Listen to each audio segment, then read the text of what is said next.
Bienvenidos al encuentro de bienestar integral, de la vida integral. Hoy tenemos con nosotros a Jeff Salzman y voy a describir a Jeff de una manera especial. Primero voy a hablar de lo que actualmente está haciendo y luego voy a hablar un poco de su biografía.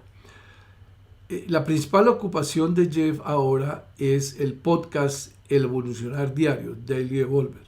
La tesis del Daily Evolver es que la vida está animada por el poder de la evolución, por dentro y por fuera, y que estamos montados en un geyser, en un chorro que explota, emergencia, y eso va hacia un mundo sagrado. En ese podcast él expone ese argumento y crece en el intento de hacer ese argumento. Por desgracia, él dice que cabalgar en este geyser es angustioso y él, como nosotros, ve claramente que este mundo está sufriendo. Pero también vemos que hay un arco en la historia en el que, con todos los giros erróneos y las regresiones de la humanidad, emerge una clara trayectoria de personas que en conjunto que viven más tiempo, viven más pacíficamente, con más riqueza siglo tras siglo, y que ese proceso se está acelerando.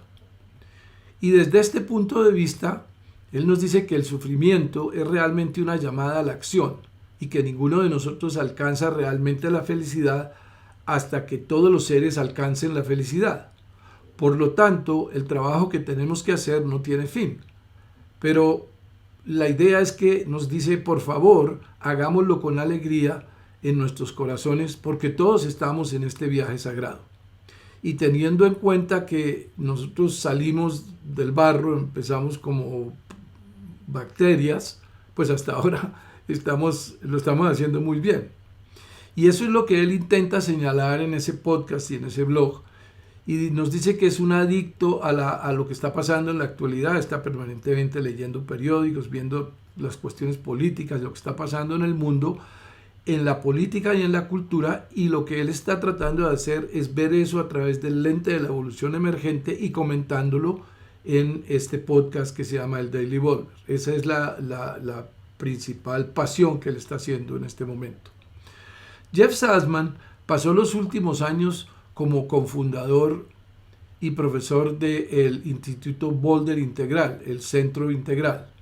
Y actualmente, como dicen, vive en Boulder y enseña en Integral Life, el principal website de Ken Wilber y todo su trabajo, y lo que acabo de decir, el Daily Evolver. Jeff trabajó en educación y transformación de adultos durante 30 años y creó una empresa que se llama CareerTrack Training con un socio. Es una empresa de educación para adultos que cuando Jeff se la vendió a su socio, tenía más de 3,000 seminarios y más de 300 empleados. La compañía sigue, él ya no es socio, le vendió a su socio.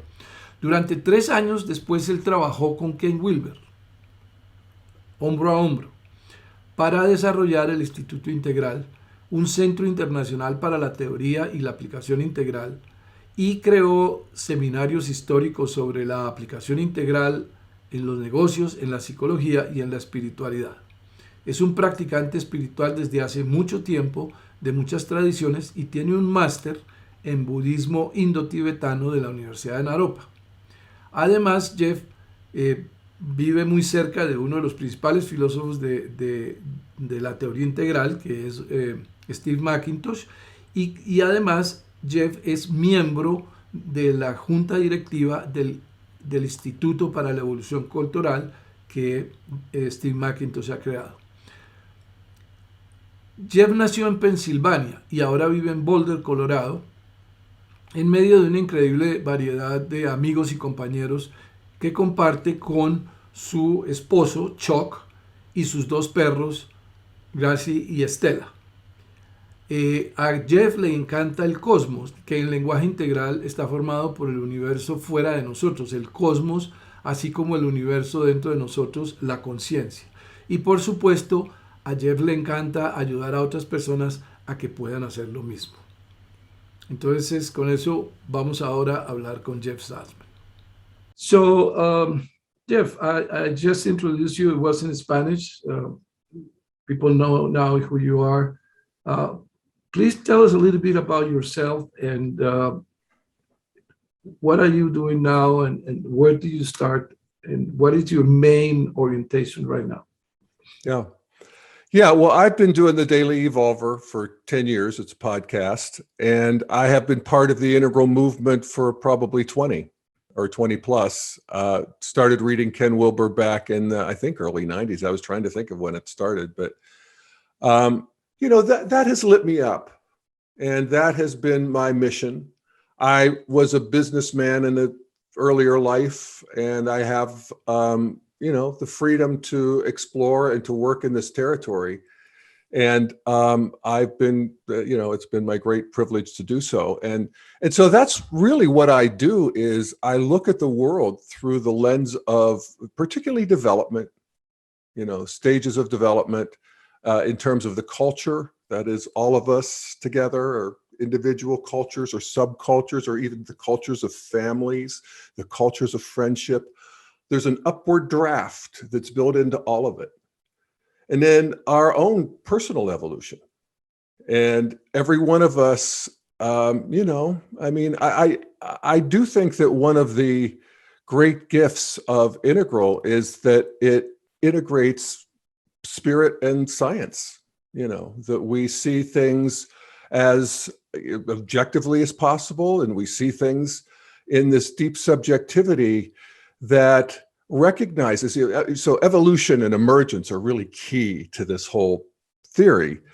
And, science actually has delivered us into what I think is E.O. Wilson, in fact, the great biologist, evolutionary biologist from Harvard, said that evolution is the greatest myth ever told. Mm-hmm. And that is true in the best sense of the word, that science has shown us that 13.8 billion years ago, something emerged out of nothing and has continued to complexify into us, into this conversation, into the world as we know it. And all of the, drama and Sturm und Drang and beauty and truth and all of it, it all is this churning urn that is moving in a direction. And so that, when we talk about well-being and the sense of peace, for me, a lot of what I can claim of that, and Integral actually allows us to have not peace too, and allows us to be human in all kinds of ways, because, we can, we develop more of a witness. So I can see Jeff more than I can be Jeff, and that itself is a great gift. But the well-being comes in sort of surrendering to this emergence itself, this idea that I and everything around me is being lived, that I'm living it and I'm responsible and I play my part. But there's an updraft to all of it that, I don't know, it just asks me to relax a little bit, And also it does the thing that religions, and this is it. I experience this religiously in the sense that it gives my life meaning and purpose and explanation, and but like all religions, it it shows me that this reality, this world is not my home. That there's something more going on than just this particular incarnation, this particular moment, and I'm not going to survive it anyway.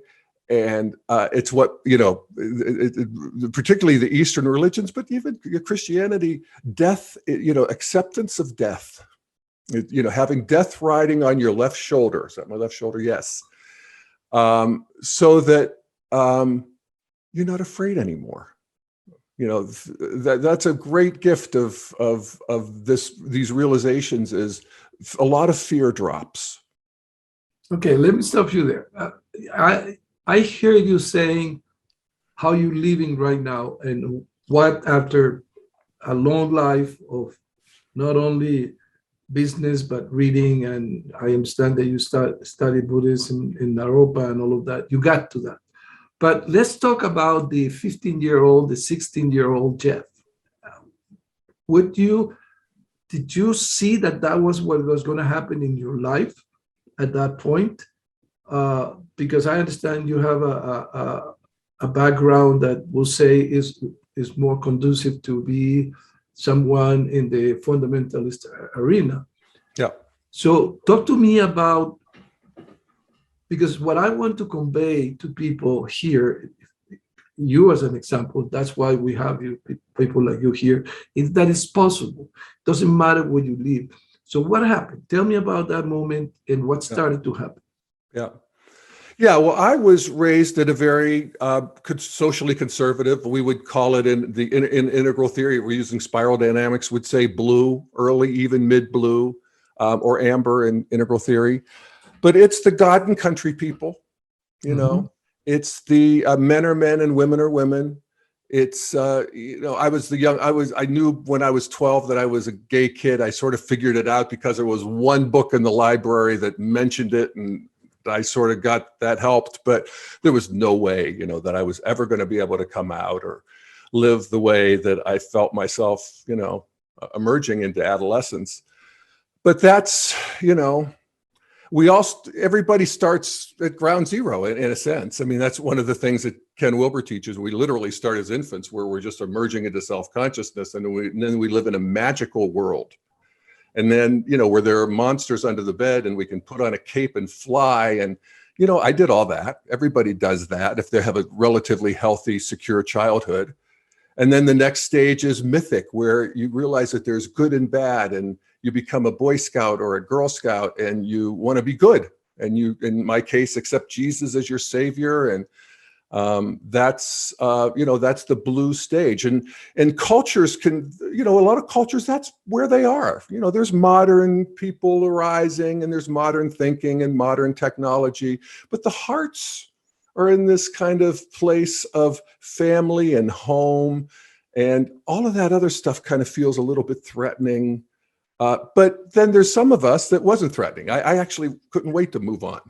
Yeah, that was my question. What happened to Jeff at, Jesus is my savior, or all this, let's say, fundamental stage that make you change when your culture apparently and your education, even though you had a good family, all of that, you could have stayed there. Like, I guess many of your friends are still there, going to church or going.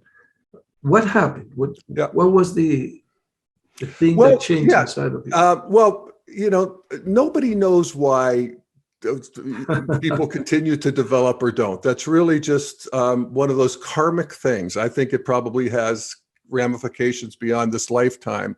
And everybody's doing their thing. Everybody's growing in their own way.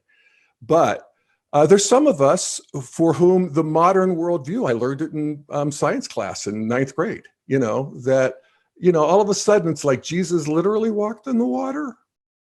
I don't know about that. And, and Eve ate the apple, and all this mythic, this thing comes crashing down. And of course, that's what modernity does to traditionalism in general. It's one of the big issues that's going on in the world. And it's a big issue going on in a lot of our interiors. We have a heart that wants to hold on to that God and family and country.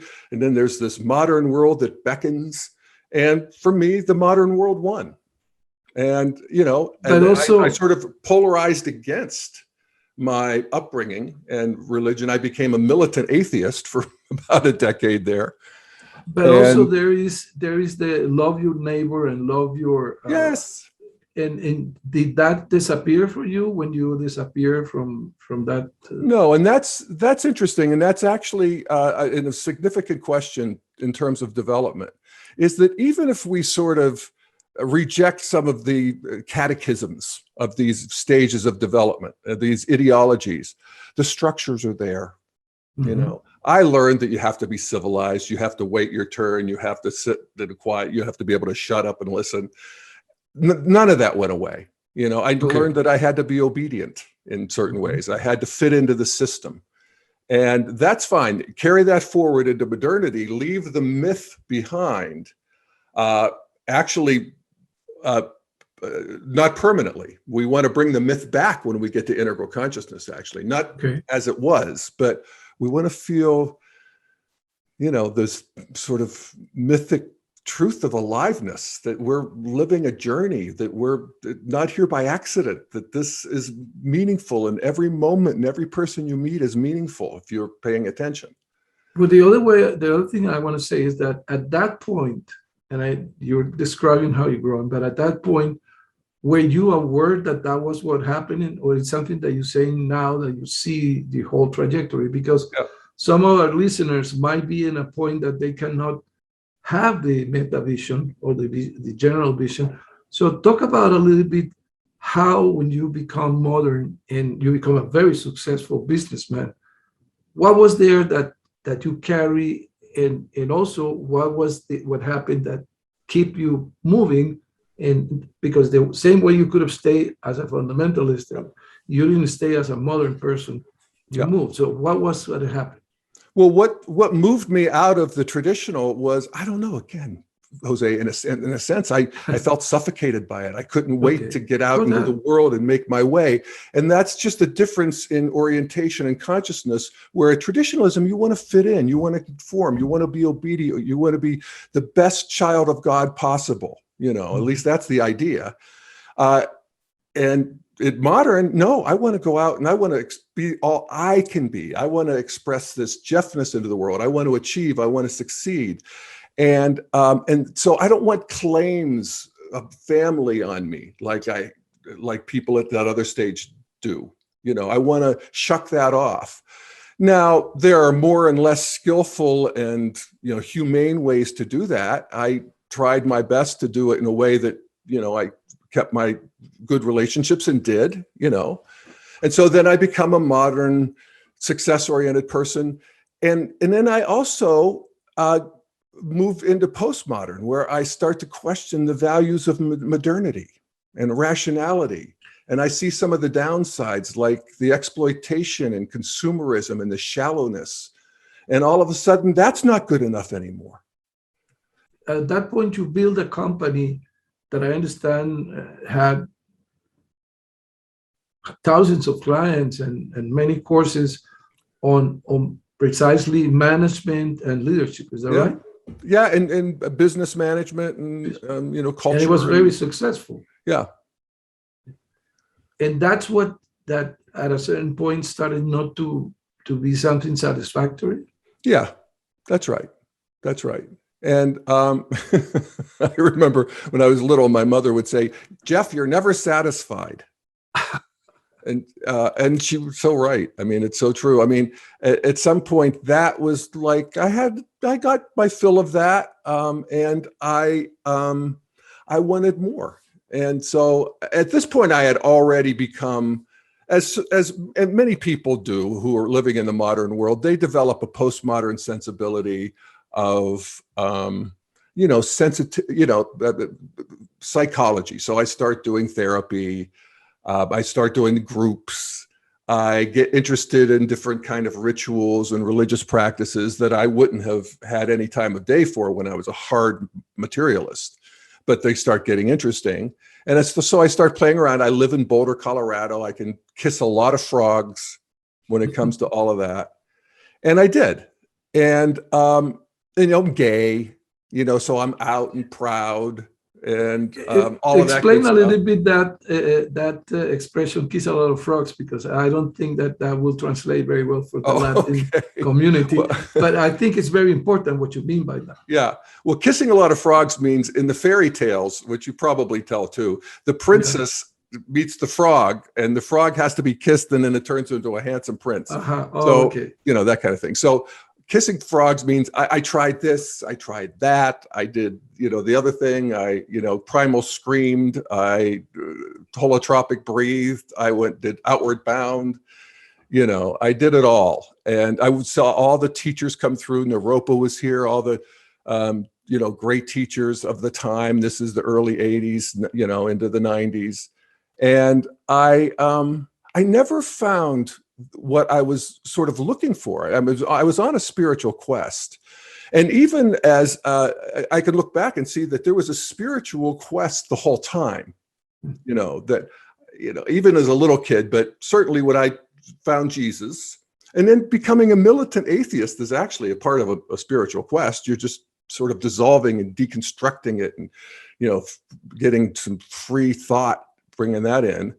And then there was something like, that's just not enough. Rationality, that we're just, accidents of God knows what, or actually no God, flying around on this planet through the space and, and it's a complete accident.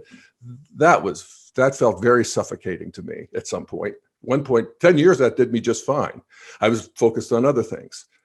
So then, I become more postmodern and I'm looking around and I find a book on a bookstore shelf that says Up from Eden. And in that moment, Jose, and I've told this story, I feel like I got 50 to 80% of my integral consciousness. There's this idea of up. I had been taught that we had lived in a fallen world. That's the Christian teachings, and that's the teachings of even Eastern religions. This samsara is, a world of pain, and that there's even at green postmodernities, there's a sense of we've sinned against Gaia and we've sinned against nature, and that humans are, there's a self-loathing of humanity that I was tired of, frankly. Yeah. And so this is like, wait a second, we've risen from the swamps here. And it's not been pretty. It's still not pretty, but I can see that every stage is bigger, for sure. Bigger, more complex. Second. So Up from Eden is Ken's book that describes basically the evolution on how we have emerged from a lower, even biological stance and consciousness to what we are flourishing right now, that gives us a path, but also gives us some kind of directionality that will continue. Is that something that is correct? Yes. I mean, if it's gone on for 13.8 billion years, it's not likely to stop. We can see the trajectory is an ever unfolding stages of goodness, truth, and beauty. Though that's really key, and as long as you think that, a human consciousness is more beautiful than the consciousness of a fly, which I do, because of what we can create. And we're ever more creative and ever more humane, actually. I mean, the march of history is one of ever increasing safety and security. It doesn't look that way often, but if you do the actuarial tables, that's what it is. And that consciousness that is more beautiful and powerful also gives you more capacity to appreciate the fly that you before didn't appreciate. Oh, yeah, well, okay. The fly is a little miracle. Because you're not saying that we should not appreciate animals and nature. You're saying that we will see it in a bigger way and more appreciative. Yes. And then you start to dignify your own life and say, wait a second, this is not a mistake that I'm here. It's not a mistake that I'm where I'm at. It's not a mistake that I'm with who I am. That nothing's wrong here. In terms of I did something to make all this shit happen that I'm dealing with. Or that my country, or that this world, or humanity, we're actually waking up. It's like, I'd say that humanity at this point is at mid-adolescence, if you want to look at, the whole thing. There are cultures and subcultures, and certainly people who are at all levels. And there are people who are at high integral and even post-integral stages of development all over the world.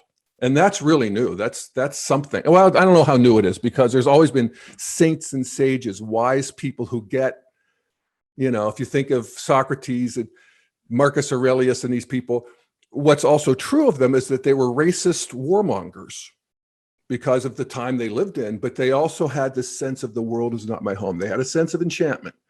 But what's good is that we have live in an ever more peaceful world, and that's not to say that it happens in a frothy back and forth way where there's no end to suffering, and it's very difficult to see the larger meta patterns when we are just, I don't want to say distracted, we're sensitive to the suffering of the world and all the more committed to alleviating it.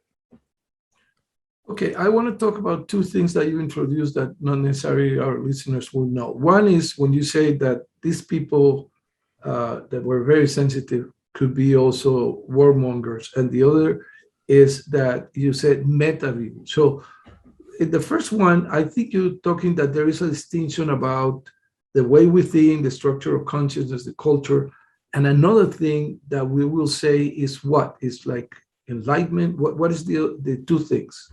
What are the two things that are the one being the development of the culture? Okay, and the internal ways of seeing things. Yes, I mean, the stages of development really tell us so much about culture, and so that we can see that we like ancient Greece is a good example. Marcus Aurelius in Rome is a great example, where you get life conditions in this one little piece of the planet where they've been fighting these wars. They have enough a complexity now that they can build a society where there are strata of people whose job it is to think, and that's all they do, and they teach and they pass on wisdom. That you can get people who are spiraling into spiking into high stages of development in certain stages, or in certain lines, you might say. So in the spiritual line of development, you have people who, they see oneness, they have this great sense of, being trans-egoic, they feel history, they feel karma, they have wisdom about that. And at the same time, on an economic, Socrates never questioned that there ought to be slaves, nor did Marcus Aurelius, because, that was the structure of the time. And so, nor did St. Paul, by the way. Mm-hmm. So, what we can see is that people have spiked into all kinds of amazing wisdom. We call them saints and sages. They're a reason we're riveted by them. We read their stuff to this day. It's brilliant. And they were a product of their time. Just, the culture wars going on now about, the more recent history. And, in America, the amazing, strange, weird paradox that Thomas Jefferson both wrote the Declaration of Independence and owned slaves, both. Yeah. So this helps actually sort that out. Yes. In history. The integral theory, it really, really helps sort that out, because people can be developed in very different lines, emotional lines, interpersonal lines, even physical lines, in terms of, we see it at the Olympics. But so the main distinction, as I understand, is that people can develop ways of being in the world, structures of how to be in the world, or interpret the world. But at the same time, they can have an internal realization of, let's call it God or truth, that does not necessarily correspond the one to the other. For example, when the Spaniards came into the Americas, there were tribes that probably were more in touch with their spiritual part than even the Spaniards that came. They were suppressed. So I think that's a distinction that we have mentioned, but I would like for you to stress that and explain it like a diamond from different places, because I think that gives a lot of peace to people and also help them understand how their teacher, that it looks so, Grace, can do stupid things like having sexual encounters or stealing money, things like that. Talk a little bit about that. Expand that, please. Yeah. Well, just to get into the sort of the bigger project of integral consciousness, Yes. is that integral follows, so we have traditional, modern, postmodern, integral, and before traditional we have mythic and magic and indigenous, or kind of a instinctive kind of thing. So these are these stages of development. You can slice them and dice them in different ways, but that's the basic pattern. And so when we get to integral, one of the projects of integral is to reintegrate the whole of the previous spiral, all of it. And we tend to think that we want to go, get modern, postmodern, and traditional values. And we do, because that's the current culture war, at least in, a lot of the world, is those three values fighting.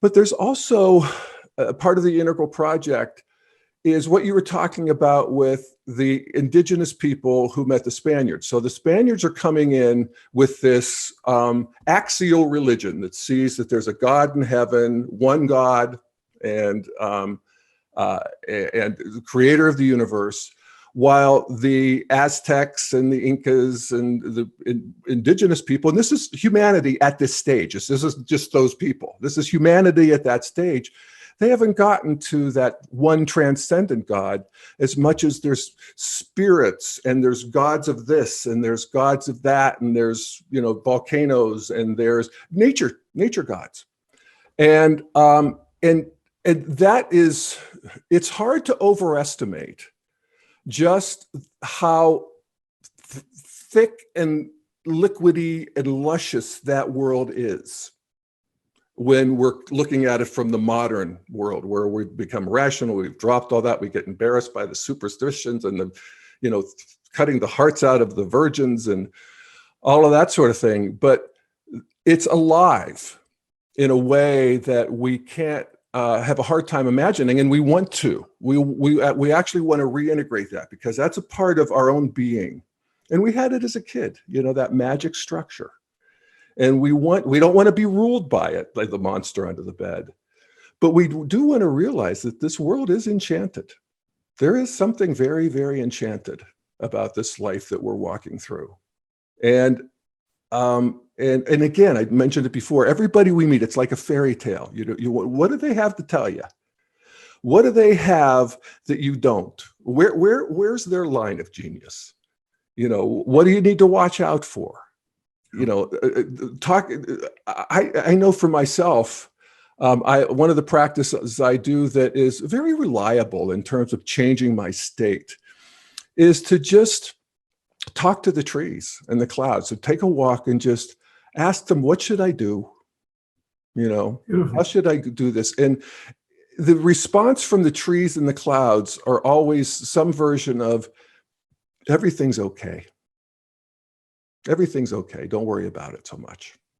And I love that. That is, so, and there's a lot actually going on in the integral world of reintegrating the indigenous through the current, a lot of the tribes that continue to exist, and bringing a new attention and respect and receptivity to that, and seeing how we've othered people at these earlier stages, and how modernity it does that, and even post-modernity does that. Certainly traditionalism does that, Just as a point, we do have a way of transformation within La Vida Integral in Spanish that is called ancestral wisdom. I saw that, yeah. Because we believe that those people have continued evolving without losing that connection to the earth, to the trees, all of that, and they can teach us things. Yes. And we need to, from the Integral Project, to really be open to them and not see them as undeveloped, because they have lived these 500 years like we did, and they have seen the civilization, so they have something to. But I just wanted to acknowledge that, because we're going to have a couple of teachers of that tradition here in this summit. Excellent. Yeah. Excellent. Yeah. Well, I love that you mentioned that earlier, that ancestral knowledge was one of the sort of key pillars. And that's another practice one can do, even, is who are your ancestors? Yes. My great grandmother, I grew up on her knee, until I was 8 years old. And, and then her ancestors and her, people I didn't know, and that whole lineage. There's something, ritual, various kinds of practices that have been completely splintered off and marginalized are coming back. And we're doing it imperfectly, and we're doing it superficially, and we're doing it with drugs, and we're doing it with all kinds of ways. But the bigger picture is that reintegration wants to happen, and it is happening. And I find it to be just delicious. Yeah. Yeah. Well, so there's a consciousness right there, if you can see that. Yeah, I saw him walking. It was beautiful. This is my pug. I saw him walking, and it was beautiful. Yeah, who had a very long walk this morning and is very tired. And there's a certain develop as we integrate, we actually even want to integrate that consciousness, which is sort of an animal feeling, the instinctual awareness without a lot of discursive thought. Yeah. What is it to be aware without thought? Well, there you go. You don't want to be stuck there, but you want to have access to that. Yes. So now you get to integral, and you being a successful businessman, all of that, you bring all of that. Nothing of that disappears, and you get into Integral Institute and all of that. So what has been that journey, and what have you learned, and what advice do you have for people in the audience and we that we're trying to do this in the Latin American community? Mm-hmm. Yeah, well, that's what happened for me, and I'll run through it briefly, was through a series of coincidences and so forth. I read Ken Wilber. I found my teacher. I was a Ken Wilber nut. I bought books for everybody. Nobody read them. And then I found out he lived 5 miles from me. Oh, so, wow. To talk about a magical world. So I connected with him. I didn't even try, actually. A mutual friend connected. We had lunch, and then I joined he was starting the Integral Institute at that period. This is 2003. So I helped him do what I had been doing, which is producing seminars. And we produced that big series of Integral seminars for 3 or 4 years there, and developed Integral Life. And so that was, really the beginning of the Ken Wilber flourishing in the world. That was in the beginning. He had written the books for 20 years, and he had a big fan base already. But that was operationalizing. That was putting it out into the world, and that had its day, And then I started the Integral Institute, which was you've been to, Jose and Lynn, and many, many people probably who are listening. And we bought an old church, and we did integral programming there for 14 years. I did it for 7. Robert McNaughton did it for 7. And that had its day. And now it's very much happening online, and particularly with COVID. But it's happening, I think, like what you're doing, where people, thought. I always love one of Ken's teachings where he talks about that thoughts are things. You actually do want to think integral thoughts. Because the world isn't, the media is very us and them and very sensationalized, hooked into your nervous system. And it's you can only take so much of the mainstream sort of thinking, really. It's everywhere. But to actually have a place where you can go and be with people who want to be friendly to everybody, at least in the sense that they understand them. That they could express their point of view better than the person can, because they have integral consciousness, and integral consciousness has this flexibility of mind that can, I often joke that I believe the last person I talked to, when I love what you just said. I want you to repeat and stress, because I always known you as someone that has this, you see the bright part of it. Yeah. And when people accuse someone like you or me sometimes of seeing the bright part, I think we don't have the awareness that, in a way, what we see is what we promote. So it's not that we just see the bright part, but we are in the team of the brightness, on the team of the well-being, in the team of love, comprehension, understanding. Not that we're denying what is happening in the world. You, the least one, because you have a daily program, a daily Evolva, which is a program that you analyze exactly what is happening. Yeah. But in the midst of it, you maintain this beautiful, open attitude. And that, I think, should be stressed. And we should learn that from you. Well, thank you. Well, to me, that's one of the things that it's a practice. I don't always do it by any means, believe me. I mean, I'm triggered by all kinds of things all day long. But what the good thing is, I can catch myself and I can say, okay, instead of how could they say that, so I'm on Twitter, or I'm listening to CNN or something. How could they? So I turn it into, how could they say that? What is going on? What are they seeing? Virtually everybody except the most extreme psychopaths or sociopaths, everybody is trying to make a better world for their grandchildren. They really are, by their lights, whether it means going back to, God and country, or whether it just means classic liberal and we don't pay any attention to any of this stuff, or whether it's this sensitivity of multiculturalism of trying to bring people who've been marginalized back into the system. All of those are the three major systems at war right now. Traditionalism, modernism, postmodernism. They all have an amazing truth. They all have something that's essential to us. We don't want to be polarized as people. Now the world is, and I would argue too that evolution actually likes polarization. Evolution likes conflict and fighting, and that's one of the engines of evolution from the amoeba on up to the human being.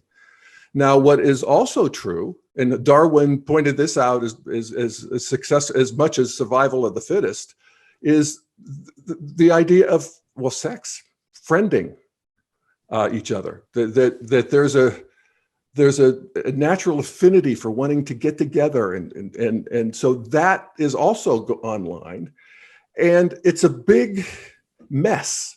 It's supposed to be a big mess. It is. Every stage of development was a crisis to the people experiencing it. I mean, we look and we think today we're in some sort of unique crisis. Actually, there are war zones. There are terrible cultural situations that we want to be ever more sensitive to. And there is about 5-6 billion people who are living unprecedentedly decent lives. Unprecedentedly. We're living that, aside from maybe a billion people who, and again, we want to be ever more sensitive, help ever more, war zones, poverty, whatever. The vast majority of people are living lives that our ancestors would have seen as, this is what heaven is. There's enough to eat. Everybody, you can walk around and not be attacked. Air conditioning. You have air conditioning. I mean, they wouldn't even have thought of that. I often think, how many golden calves would the Pharaoh have traded for a light bulb or a space heater, under his throne? They can't even conceive of that. But here we are living this, and it seems just ultimately, in a sense, ungrateful to not appreciate it. And add that to your equation of how you see your life. So that's exactly what when I was started. We are taught in this integral well-being summit. There is a flip. Let's call it a flip from starting to being able to see first a more encompassing view, and second, feel that you can contribute to move things in a way if you start seeing things in a certain way that is towards, like you say, truth, beauty, and goodness. So elaborate about that, and maybe as we finish, if you elaborate that, maybe you can give us like a guided meditation that we can incorporate into our being towards having that emerging integral consciousness. That would be a great way to end if you're willing to do that.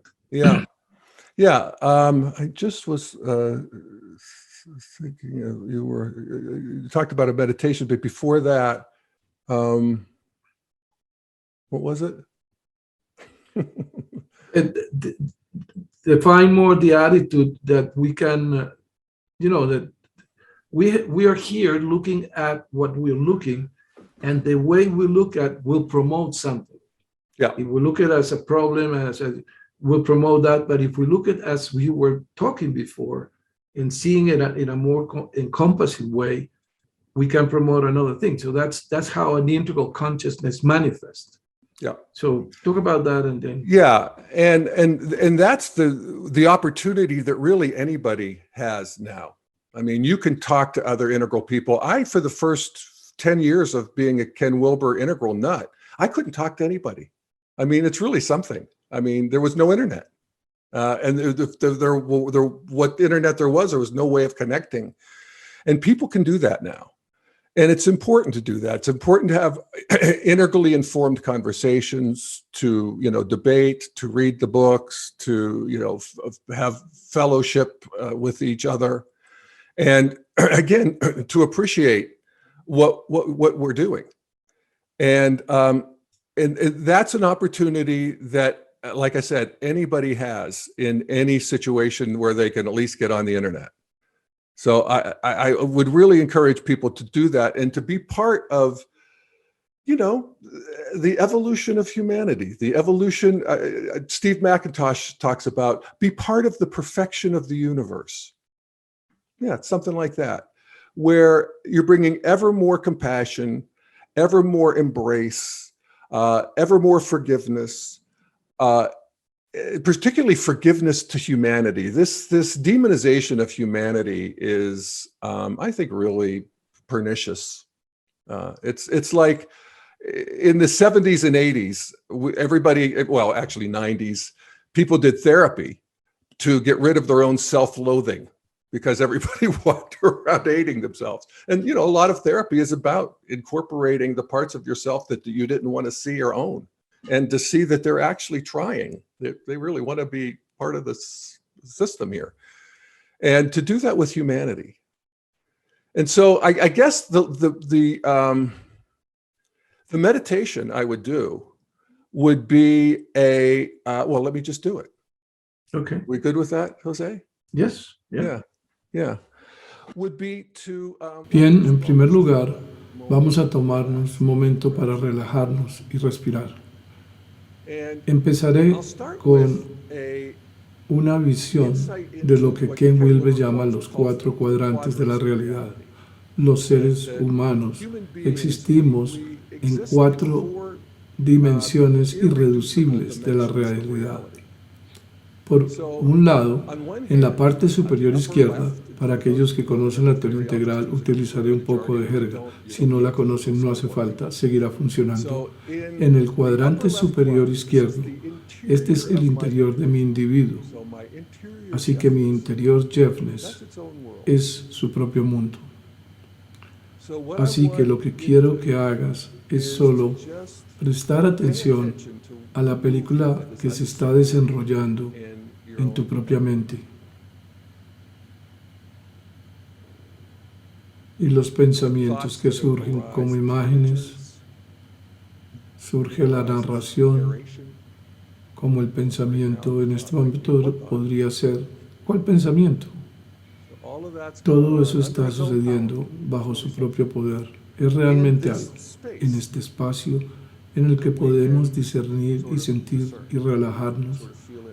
Queremos abrirnos y ver que esto está sucediendo bajo su propio poder. Este es el cuadrante superior izquierdo. Y luego está el inferior izquierdo, y ese es el interior del colectivo. Así que esto es, en el caso de ti y de mí ahora, José, estos somos tú y yo. Nos hemos conocido, hemos viajado, hemos hecho conferencias, hemos pasado momentos maravillosos juntos y estamos en esta misión juntos. Esa es su propia dimensión de la realidad. Puedo tener eso con todo el mundo y todo el mundo lo tiene con los demás. Lo tenemos con los individuos, lo tenemos con las culturas. Así que existe ese interior de la cultura en la que vivo. el entendimiento y las experiencias compartidas, esa especie de espacio líquido en el que todos nos afectamos mutuamente. También puedo verlo globalmente, quizá incluso cósmicamente, así que queremos sentir el interior de esa dimensión de la realidad. Y luego iríamos al exterior, así que esos son el interior del individuo y el interior del colectivo. Y ahora vamos a mirar el exterior del individuo y el exterior del colectivo. Entonces el exterior del individuo es mi cuerpo, mis comportamientos, yo hablando ahora mismo, la energía que siento en mi canal central, la especie de ansiedad, mi garganta, el calor en mi vientre, las energías sutiles. Somos mucho más grande que nuestra piel. Hay toda una cosa de energía sutil bien mapeada en ciertas tradiciones. Quiero sentir eso, quiero ser consciente de eso. Quiero ver que no son mis pensamientos, atiende a mis pensamientos, se mueve con mis pensamientos, pero es algo propio. No son mis relaciones, se ve afectado por mis relaciones y lo llevo a mis relaciones, pero es algo propio. Quiero ser consciente de ello. Luego, el cuadrante inferior derecho es el exterior del colectivo. Esto sería todo el mundo manifiesto en el que vivimos, este cosmos. ¿De qué se trata eso? Algo que surge de la nada, convirtiéndose en este universo y luego esta hermosa bola azul flotando, cayendo alrededor del sol. Siempre me ha gustado esa letra de James Taylor. Estamos en ella y tiene el cielo y el mar y las montañas y el clima, todo el mundo natural, y tiene el mundo hecho por el hombre, tiene las autopistas, los rascacielos, las plataformas petrolíferas, la explotación, todo ello. Puedo sentirlo en muchas octavas diferentes, por así decirlo. Incluso sentado aquí en mi oficina con mi cámara, mi perrito. Estas son las 4 dimensiones de la realidad, las 4 dimensiones del ser humano, y no podemos colapsar una en la otra. Queremos ver las 4. Entonces, podemos ver que las 4 tienen un movimiento hacia adelante. Las 4 están sujetas a la emergencia. Todas están cambiando. Todas se están volviendo más conscientes, complejas. Incluso mi parte superior derecha, mi cuerpo físico. Puedo ver que está llegando a los 70 aquí y que se está deteriorando de muchas maneras. Pero también puedo ver que mi cuerpo sutil está más vivo y más jugoso que nunca. Mi cuerpo energético, mi cuerpo casual, el que burbujea en que no sabemos muy bien qué.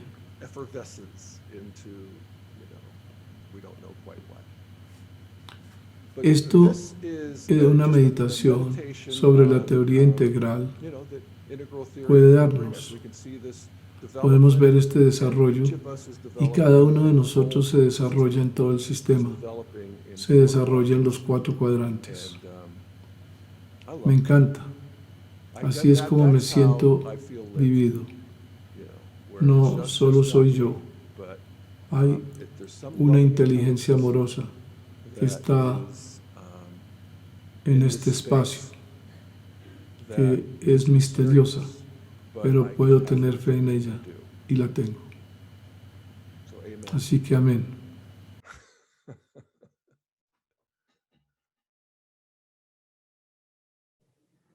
Okay. May it be so, man. Thank you. Thank you. Yeah. Well, Thank you. Jeff, thank you very much for this. I think the main thing is, like you say, people know that there are people like you that are really, not because you have, but because you came to a very conscious and deliberate decision to dedicate your life to help others in the way you're doing. And that is a beautiful thing. And that is, to me, what really can change this world. More people that put their own needs behind and allow this force of transformation to come through them. And I think also there's a trust that comes with it. Is that right? Oh yeah, totally. Yeah. Okay. Yeah. No, I can absolutely see it. When I trust, even when I try to communicate with, higher beings, or, like the trees and the clouds, I try to have relationship, bring in this second person, the lower left, if you will. And what I'm amazed by, and the Bible says this actually, is that if you take one step towards God, he'll take 70 times 7 times back to you. Yeah. And there's something like that. I mean, when I penetrate and really surrender and connect, I'm shocked at what I get back. And it ain't necessarily what I wanted, but it's what I needed. Yeah. Well, Jeff, thank you very much. It's been a pleasure to have you in the summit. And we're looking forward probably to do some of the things with you, and definitely some of the materials and courses that you have.